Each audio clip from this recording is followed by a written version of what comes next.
Bonjour les amis. L'histoire que je vais vous raconter est sombre et troublante.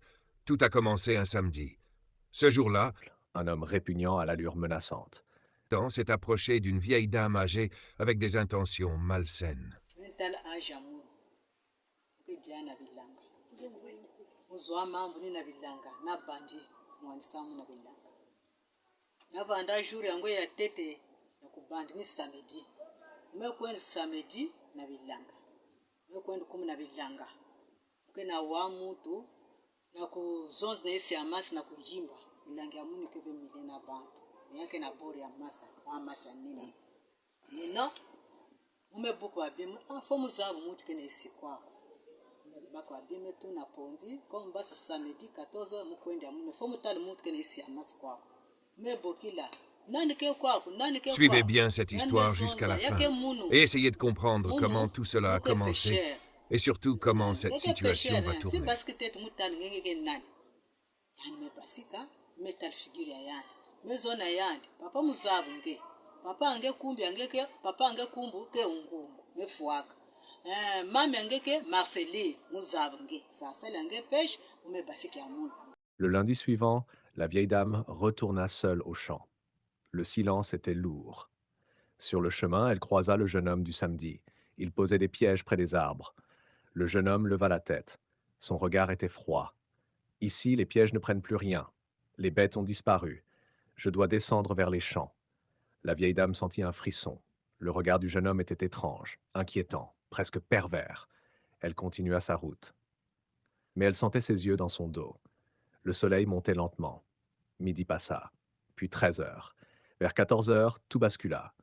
C'est là que le jeune homme devint fou, violent. 14 heures mumegare mezona ndi pape yanti mama muti makwenda maseba ichi abakaba kuti bapanga nge na sala bakaba melero muke kwisa bamuke nati nge kaba ya siku parce que yake mwana mutala na kujua bakaba ya imbi mukwenzengo ichi abakaba mechimuna litako akaba ya sikre mumetsoka nabaiti nabakamwe kwisa na ya mukuma na mwa masa yango kani ya meawa na nzile babantu yoske ametu bakaba na kati ya maski musukula.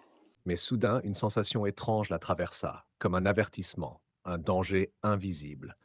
Elle se figea, son cœur accéléra. Alors elle rangea précipitamment ses affaires. Derrière elle, le jeune homme était là, immobile, le regard vide, troublant. Il fumait comme absent ou déjà ailleurs. La vieille dame comprit. Le danger venait de lui. Pour gagner du temps, elle força un sourire et lança, d'une voix tremblante: Je vais rentrer. J'aurais aimé t'acheter du poisson, mais j'ai laissé mon argent à la maison. Le jeune homme ne répondit pas. Sans un mot, il plongea la main dans un bidon coupé et en sortit un poisson piégé. Elle recula légèrement.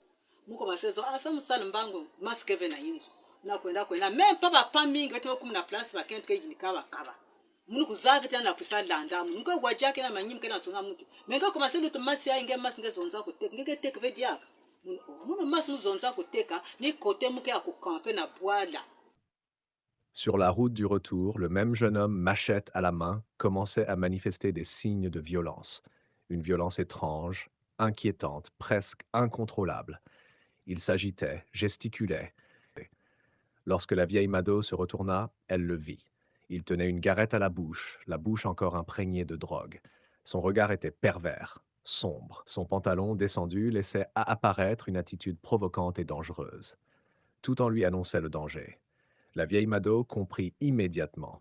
Elle réfléchit rapidement à un moyen de fuir sans affronter cette violence. Elle savait qu'avec son âge avancé et sa faible condition physique, se battre contre ce jeune homme serait une erreur fatale. Elle risquait d'y laisser sa vie. Alors, prise de panique, elle se mit à courir. Elle cria de toutes ses forces le nom d'un homme appelé Système, un homme souvent présent dans cette forêt connue pour intervenir dans les situations dangereuses. À l'entente de ce cri, le jeune homme hésita, puis prit la fuite. Mais la vieille Mado, elle, ne s'arrêta pas. Elle continua à courir, le cœur battant, fuyant ce lieu devenu trop dangereux. Après un long moment, elle atteignit enfin les abords du village de Mugomo, près de chez un homme appelé Palpal. Sa destination finale restait Losso, un endroit où elle avait l'habitude de se reposer avant de poursuivre son chemin. Essoufflée, tremblante, elle comprit une chose. Elle ne pouvait pas retourner à Sibiti comme si rien ne s'était passé. Non, c'était impossible. Avant toute chose, Elle devait prévenir le chef du village du danger qu'elle venait de fuir. Une fois arrivée, la vieille Mado alla voir le chef du village pour porter plainte. Mais là-bas, on lui demanda de payer au moins 1 000 francs pour enregistrer sa plainte. Elle n'avait pas cet argent. Heureusement, un homme qui la connaissait et qui se trouvait à ses côtés accepta de lui prêter la somme. Grâce à lui, elle put enfin faire sa déclaration. Après cela, elle poursuivit sa route jusqu'à CBT. Une fois arrivée à destination, elle raconta tout à ses enfants et à ses petits-enfants. En entendant ce qui était arrivé à leur grand-mère, ses petits-enfants furent remplis de colère. Ils décidèrent d'aller retrouver le jeune homme. Ils finirent par le retrouver et le ramenèrent de force devant la vieille Mado. Celle-ci demanda qu'on l'attache et qu'on l'emmène au poste de police. Arrivé au centre de police, les agents refusèrent de le garder immédiatement. Ils affirmèrent qu'ils ne pouvaient pas prendre une personne dans cet état et qu'il fallait d'abord l'emmener à l'hôpital. À l'hôpital, après examen, les médecins déclarèrent qu'il ne s'agissait que d'un choc léger, avec quelques douleurs au niveau des épaules. Rien de grave. Une fois de retour au poste, les policiers demandèrent encore de l'argent pour poursuivre la procédure.